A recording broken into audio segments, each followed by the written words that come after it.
Ladies and gentlemen, welcome to Grant's Interest Rate Observer Radio. It's good to have you back again, and it's good to have with us today Anne-Stevenson-Yang, who is a founder and principal of J Capital, which knows everything about China. Big country, lots of people, and lots of renminbi, and we'll get around to that in one moment. But first, ladies and gentlemen, a word from our sponsor, who happens to be me. No time is a bad time to subscribe to Grants, that is for sure, but now just might be the best time. Now when markets are making highs and volatility is plumbing lows, and the SEC, in its wisdom, is weighing the first quadruple leveraged exchange-traded fund. Now, we at Grants are the yes but people. We are skeptics and doubters and first guessers. Whether it's a macroeconomic theory, a common stock, or a subordinated debenture, Grants puts it to the analytical test. And we publish every 2 weeks, 24 times a year, and visit our website and read for yourself and see for yourself. And as we encourage every reader of Grants, think for yourself. Subscribe to Grants. There's no time like the present. Oh, and by the way, we do have conferences. Yes, that's something else. We have one in the fall on October 10th. And guess what? Alan Greenspan will be there, and I'll be sitting and talking with him in person. Evan Lorenz, the great Evan Lorenz, is with us today, along with Anne-Stevenson-Yang. And Evan, can you believe the lineup we have? We have Frank Brozens and Jim Chanos and Mark Cahotes and Amy Falls and Jeffrey Tarrant and Paul Singer. And who knows who else might show up. It's going to be a fabulous star-studded day. October 10th at the Plaza. Please do be there. Eric Whitehead is at the controls, and Anne-Stevenson-Yang is joining us today to talk about China. And welcome. Thank you. And that was thank you was an English expression, but you could say that in Mandarin as well, could you not? I could if I tried, yes. Well, what do you say we conduct this interview in English? Let's do that this once, yes. Now, we love your work at Grants because you see things as many others don't. Many people see China as the emerging superstate, superpower, and super economy of the 21st century. And then I guess there's something to that in a way. But you, I think, are much more skeptical about the finance, which is what we want to talk about today. Tell us a little bit about why you are bearish, if I may use that word, bearish on China. Well, I think I'm bearish on China because I believe that economics is economics wherever you find it. And China has pushed to the very edge of the laws of economics by expanding its monetary system by a factor. China has increased its money supply in excess of the whole U.S. money supply since 2009. China now has 260% of its economy in cash.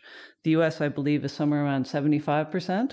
China has increased its bank assets by the total number of bank assets that the U.S. accumulated over 150 years. In other words, and that's just since 2009. So those things really cannot stand for long. And the expansion of the monetary system and the bank assets has been matched by a phenomenal increase in asset bubbles and the strength of the renminbi internationally, which is why you can go out here on Wall Street and see lots and lots and lots of traveling Chinese people who are traveling on their very advantageously priced renminbi. Well, this would seem to be a derangement of finance on an epic scale. In fact, it reminds me a little bit about Japan about 30 years ago. And people observed that among the top 10 largest banks in the world, I think there were 11 Japanese banks among the top 10. That's how big Japan was. Exactly. Big and getting immenser, if that's a word. And some people egged on the Japanese bubble, and others cringed at it and worried about it blowing up. And it did, in fact, deflate, starting in, New Year's Eve, 1989. And we all lived to tell the tale. Why can't China, for all its successes, all its derangements, simply deflate away a little bit at a time? Japan hardly has deflated a little bit at a time. China had asset prices deflate by as much as 85%. Japan. Yeah, did I say China? Yeah, Japan. Starting in, I think it was 1992 that the whole thing really came tumbling down. And so Japanese people got significantly poorer. And consequently, they've been spending less for all these years, which is why you see the Japanese bank just pushing money into the economy and trying to force a little bit of inflation through, and it just never works. To be sure, all true, but the world did survive it. The world did survive it. But I think, and the world will survive the deflation of the Chinese bubble. I think China will retract and go back to being a kind of unimportant economic player internationally, the way it was in the 1970s. And the world will survive and go on. But it's quite unfortunate for the Chinese people who might have used all that money to build a robust education system, a health system, and a foundation for future growth. And you mentioned build, and there certainly is a great deal of building in China. The Asian development model is common, is it not? It is. Yeah. But in China, of course, there are storied examples of construction run amok. State bubble companies. Yes, please. For example. Yeah, I mean, China does scale better than anybody in the world. And think about it, none of these ancient empires like Egypt, the Mayans, the Persians are left except China, these great centralized empires that can draw money to the center in this big crank and build huge projects like the Great Wall or the Grand Canal. So China is really still doing that. It's just sort of farmed it out to private hands. So among those hands are some of the great real estate companies of the modern era, the Vanke's and the Wandas and the Evergrandes. Evergrande, I would say, Evergrande is sort of my favorite because there's no company that plays to the bubble the way Evergrande does. This is a company, a private company in China listed. Exactly. It's listed in Hong Kong as 3333. It's also listed in little parts of it within China. And the ultimate goal is to bring the whole thing back to China, but that's not going to happen this year, I think. So Evergrande, it listed in 2012 after making a run in 2008. The chairman of that company takes big risks. He enjoys gambling, and he often builds up these threatening sort of pyramids of debt that threaten to topple over on his head. In 2008, tried to list the company in order to take care of that and pay for a big chunk of land that he'd committed to. Failed. The odds became greater and more desperate, and then in 2012 managed to get through, and ever since then has been expanding like mad. So this is a company. Yeah, sorry, go ahead. You've called this the greatest pyramid scheme the world has ever seen. Now that is some pyramid scheme. That is some pyramid scheme, but think of the scale. I mean, tell us about some of the numbers. So how many buildings do they own? How much debt do they have? How great is their scope within China? Well, their total liabilities. Evergrande is a special case because it has on the book and off the book liabilities. The total liabilities on the book at last report were 1.5 trillion renminbi. Trillion, that's with a T. In dollars, that would be about divided by what, 6.8? About 6.8. So 150, something like that, billion US dollars. Now, a lot of that is for future construction, for land payments that they haven't made yet. Some of it is straight up debt. But then off the books, in agreements with small trusts and private equities and banks and other types of financiers, they have many hundreds of billions more. And they've used this to build these massive yawning complexes around the country. Their strategy is to go to the edge of new cities, because China has these purchasing restrictions in cities where they only allow registered residents to purchase a certain number of units. So what they do is they go right outside the edge of the city to where the purchasing restrictions no longer apply, but you can still claim to be sort of in the city. So their big project that they claim is in Shanghai, for example, is a roughly 2-hour drive from Shanghai in a place called Qidong in Jiangsu.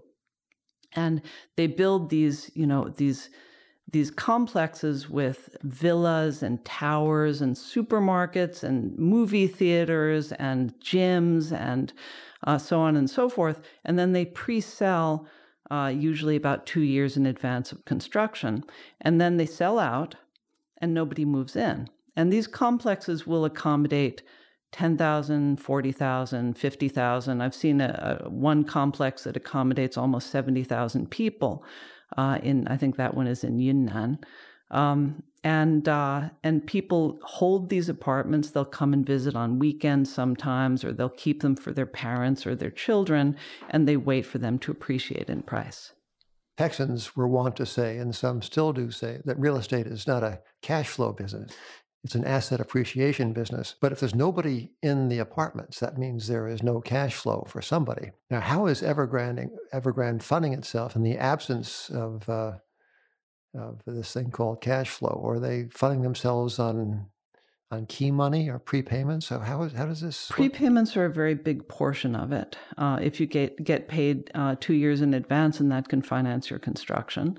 Debt is a big portion of it. Their own stock appreciation has helped a good bit. They've been raising money through an insurance subsidiary that they have that was originally registered in Chongqing, and using that money to buy their own shares, which they can then hypothecate for more debt. That's a pretty classic Chinese strategy. The thing that's so interesting about Evergrande is that you walk through these complexes that sometimes have people in them, very often are mostly empty, sometimes are completely deserted, and yet they will be sold out. And often the sales offices will be full of people signing contracts, and those same people walk around these complexes that I see as empty, distant from the cities, unserved by local retailing, certainly with no entertainment opportunities, usually with no particular highways or rail or no access to the cities. What I see is this rather desolate complex built up with all these towers. And what the Chinese buyers see is a future when it will be filled with middle-class families. You have written a terrific report on Evergrande, and one of the things that struck me is as you put it, the sprawling collection of assets from bottled water to vegetable oil, milk, grain, media, health, financial services, and a soccer team. So it's not just building empty apartment buildings. Well, I mean, this is the thing. At the same time that all these Chinese middle-class prospective buyers are walking through the showrooms to buy these Evergrande apartments, the Evergrande management themselves are thinking, well, I really ought to diversify out of real estate. Real estate is over. So they've been driving money into, milk, food oil, the soccer team. The soccer team, I think, was probably more of a debt arrangement than anything else. Because what happened was they owned a soccer team. They sold half of it to Alibaba. And then they listed the soccer team, so presumably Alibaba got their money back. Well, this report, again, this very terrific report concludes with the following. With a massive load of residential property that is unoccupied, poorly located, deteriorating, unlivable, and ultimately unsellable, carrying valuations equal to the toniest neighborhoods of London, New York, and San Francisco, the Chinese economy is far, far beyond the point where deferring a crisis gives the leaders an opportunity to inflate or otherwise ease their way out of the deep hole into which they have descended. So there is no way out for China? There would be if China has this odd point of pride in holding up the value of the renminbi. And a lot of that is for domestic messaging purposes, because the leadership wants to be able to say to the Chinese people, we are a strong country. We're not like Russia, which depreciates its currency by 40%. You can travel around the world. You can buy things. You can be proud. But the problem is you can't double your money supply and keep the same exchange rate. It really kind of just doesn't fit with the laws of physics for long. When? Evan Lorenz is sitting here. Evan is the staff sinologist. His Mandarin is not so fluent as yours, Anne, but he is. I think you were in China when? 2 years ago with your partner. With Tim, yeah, I don't exactly remember. Well, I would bone up for a week before debating Evan, so I wouldn't worry about the Mandarin. So it is said that the greater your distance from China, the more authoritative you can sound. But Evan has done some first-class work for us on China, and I know, Evan, you have some questions for Anne as well. Yeah, my first question really is, A giant credit impulse that China started in 2016 lifted commodity prices around the world and led to really strong Chinese economic growth in the first quarter. It also kind of lifted the fortunes of a lot of emerging market countries that are keyed into the commodity complex. In recent weeks, we've seen indications of problems in the bank system. For example, the 5-year government bond yield is now higher than the 10-year government bond yield. The 1-year SHIBOR rate actually topped the 1-year prime loan rate, which means that it's cheaper for companies to borrow from banks than it is for banks to borrow from one another. And commodity prices kind of rolled off. What's happening? So what's happening is the authorities are trying to there's the problem writ small and the problem writ large. The immediate problem is that over the period of the stimulus since 2009, the interbank system has metastasized into a massive sort of souk for cash for the whole economy. You have now more than 10,000 organizations that are qualified to borrow in the interbank market, and many of those may be subsidiaries of property developers or other financial institutions that don't really have that much credibility. So what they've been doing is they've been going into the interbank market and borrowing 7-day money at, let's say, 2% and rolling it for 2 years. And the interbank market really can't default because that would be terrible and systemic. So that really annoys the authorities. They don't like all these sort of substandard institutions borrowing and rolling in a way that the interbank market is not designed for. So they decided that rather than disqualify people, because that's hard, and they've already just recently issued all these licenses, so it's messy, instead they'll drive up the short-term rates and make it harder for them to do. So that's one reason. There are other reasons as well, but that's sort of the proximate cause. So they've been trying to inch up the short-term rates, sort of 10 basis points a month. The problem is that as soon as you do that and you start to contract the money supply, not contract, but reduce the volume in the interbank market, then you start running into liquidity squeezes and defaults. And defaults are verboten in China. So as soon as there's a pending or a possible default, they send off this fire brigade filled with cash, and they go whoosh with a huge cash hose on whoever the culprit is. So they don't actually end up, tightening liquidity, except they're trying, they have more control over the liquidity from the central bank. So anyway, that's what's going on now. And it's creating this drama of sort of, tightening and loosening, and greater volatility and greater anxiety generally, and more general difficulty for the private economy to get cash. I forgot what the question was. Meanwhile, did I answer it? It was a heck of an answer, though, Anne. Tell us about the interplay between the so-called private sector and the Communist Party. People are wanting to say, well, nothing bad is going to happen pending the November powwow. Party Congress. Party. So what about it? I mean, this also speaks to the question of when will the denouement arrive? But do tell about the Communist Party first. Well, there's always a target, isn't there? There was the Olympics, there was the Shanghai World Expo, there's the Party Congress, the 18th, now there's the 19th. There's always something because the party does its best work when it organizes around campaigns. However, it is a very important meeting. And going into that meeting, part of the dynamic is this argument between two sort of broadly writ factions in the party, one of which says, we have to stop this. We have to start, directing money to the real economy. We have to get growth. We have to find a way to growth that's not entirely dependent on new capital. I mean, China invests well over 40% of their economy every year in order to capture that supposed 6 point, whatever it is, 5%. Which honestly is overstated by quite a bit. So that's a very large ratio, right? So they want to bring that down. So one group says, well, we can do that, and there are some ways to do it. The other group says, no, we can't actually, and we still have the ability to accept more debt, so let's just do that. So they kind of careen back and forth between these factions, and China's political system being a kind of vague, sort of consensus system, that nevertheless has very high stakes, so people can be very sort of brutal about achieving that consensus. People have to use fairly covert or somewhat coercive means to achieve their points of view. So that's one thing that's so I believe that there's sort of corruption.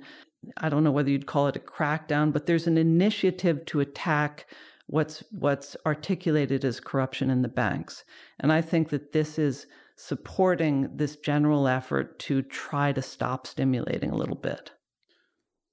To what extent can the party actually control things? I mean, when you read a lot of China narratives, they basically say, well, Xi Jinping controls the country. What he says goes. Every 5 years, they come up with a new plan, and they deliver on it.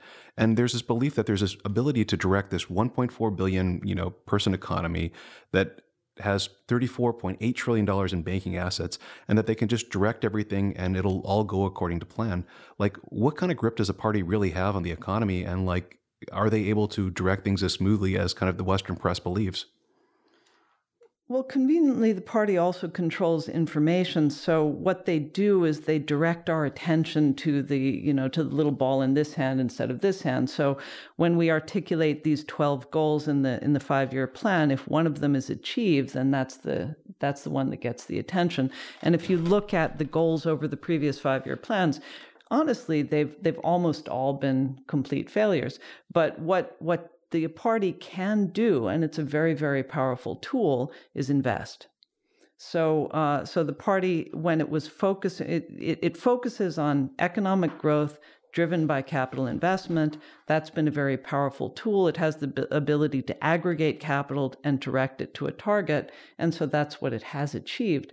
That's really pretty much the limitation of the party's power, investment. So you notice, for example, that environmental control or control of environmental pollution is a key political goal, but they don't have any means for achieving it except for investment. So they get all the state companies to take big loans and improve their equipment to clean their emissions, but beyond that they can't do anything. So the companies run without using the equipment because they can't get the price that would pay for it.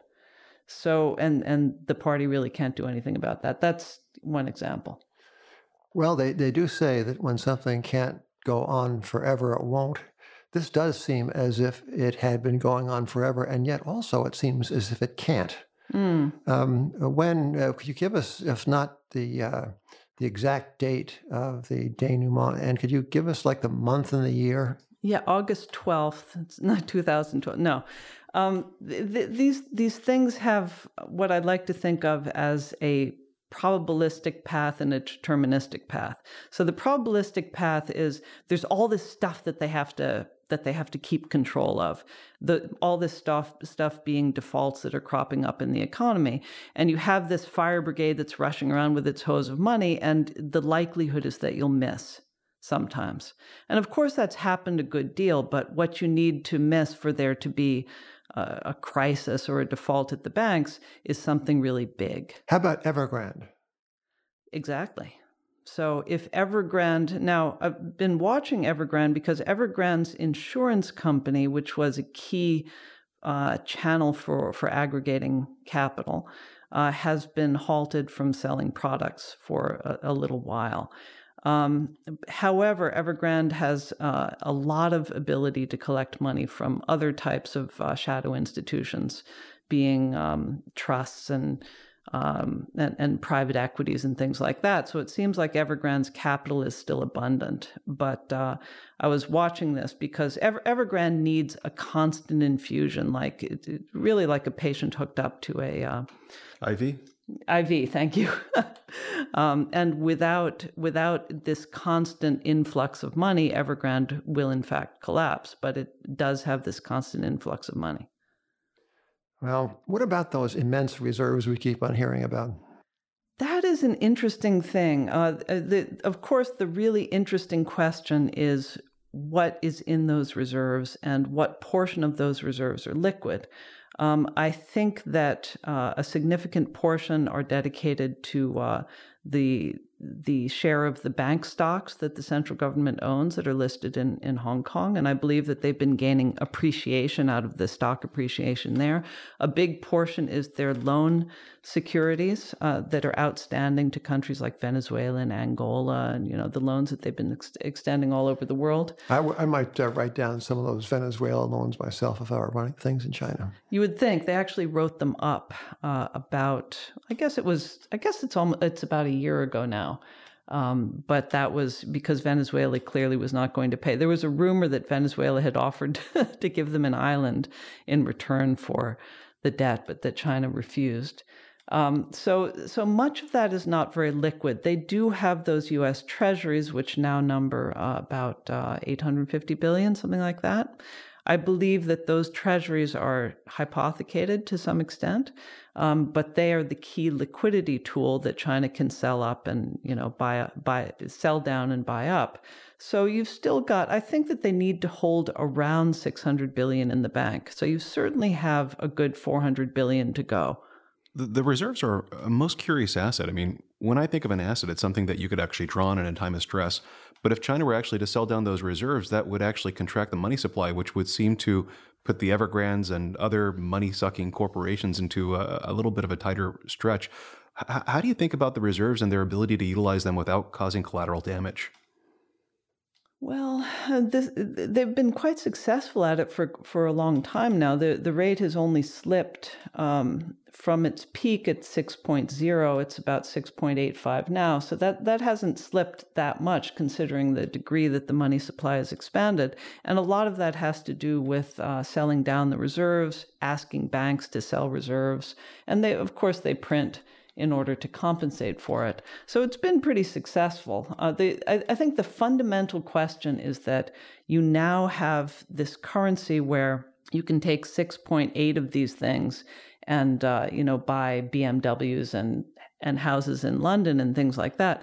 There comes a point where the London seller and BMW Corporation will no longer sell for 6.8 of those things, and that will force. And the Chinese government has been backing that by regularly exchanging the currency for the money. But there comes a point where the world becomes a little too skeptical of the value of that renminbi, and the renminbi has to tumble.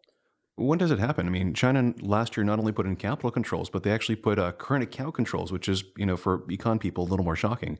They made it difficult or impossible for corporations to remit dividends that they had earned in China outside of China. I mean, they've really locked down the ability to get money out. It's Hotel California. Yeah, I think that's a bit overstated. They have put in place a lot of controls. There's a lot of window guidance at the banks, telling the banks to control the amount of money that they remit by quota. But one has to remember that probably about 70% of capital flight occurs on the trade account, and that is really impossible, pretty much impossible for the authorities to police. Well, Anne, this has been merely fabulous, and I think my takeaway is that China is a big country, lots of people, lots of debt, and what we need, we China bears, is lots of patience. And that also about sums up what I can tell you about China, so there you go. Well, ladies and gentlemen, thank you for listening, and until next time, do return to Grant's Interest Rate Radio.